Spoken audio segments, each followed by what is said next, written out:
පාසක මහත්තයා මම සිල් ගත්තේ සිල් කඩන්න නෙමෙයි කියලා. එහෙමයි ස්වාමීන් වහන්සේ. ඒ වෙලාවේ ගෝඨයිම්බර සඳහන් කරනවා ස්වාමීනි මගේ රටේ විශාල ප්‍රශ්නයක් තියෙනවා. දවසින් දවස වෙහෙර වහන්සේලා කඩනවා. දවසින් දවස බෝධීන් වහන්සේලා කපනවා. පින්ඩපාත වැඩපු මගේ හාමුදුරුවන්ගේ සිවුරු ටික ගලවලා විසි කරනවා. පාත්‍රය අරන් පොළවේ ගහනවා.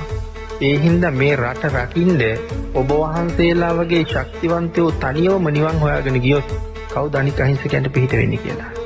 ඒ වෙලාවේ කල්පනා කරලා සිවුරු දෙක ගලවලා තියලා අදිෂ්ඨාන කරන්නේ මං ආයෙම සිවුරට එනවා.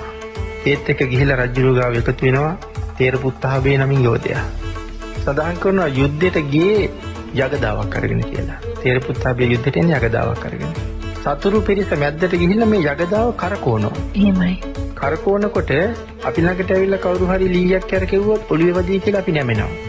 සදාහන් කරනවා සතුරන්ටත් එහෙම නැමෙන්න තිබුණා ලීයක් කැරකෙනවා යගදාව කැරකෙනවා පේනවා නම් කියලා. එහෙමයි. කරකවන වේගෙට පේන්නේ නැහැ. ඔලු ගැලවි විසිනවා විතරයි වෙන්නේ. මේ තරම් ප්‍රාණඝාත කරලා තේරපුත්තාවේ රහත් වුණා. අදට සංසාරේ කොහෙවත් නැහැ. ගෝඨයිම්බරත් රහත් වුණා. එහෙනම් මහ පව් කෙරුවා නමුත් ඊට වඩා ප්‍රතිපත්තිය පුරලා පව් වලට මතුවෙන්න දුන්නේ නැහැ.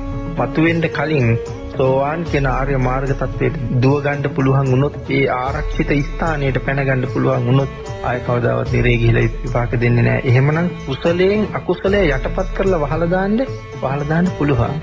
ඒ තරම් ආරක්ෂාවක් බුදුරජාණන් වහන්සේ අපිට හැදුවා. එහෙමයි ස්වාමීන් වහන්සේ. මේ මහා කල්යාණ මිත්‍රයන් වහන්සේ හැර ඒ වගේ ආරක්ෂාවක් හදලා දුන්න කෙනෙක් මේ ලෝකේ නැහැ. ඒ නිසා අපිට පුළුවන් මේ වෙනකොටත් අපි කරගත්ත පව් ඇති. නමුත් ලබාගත් මේ ශ්‍රේෂ්ඨ මනුස්ස ජීවිතෙන් සම්මා සම්බුදුරජාණන් වහන්සේගේ ධර්මයෙන්ම නිවැරදි භාග්‍යතුන් වහන්සේගේ ධර්මයෙන් අහලා සරණ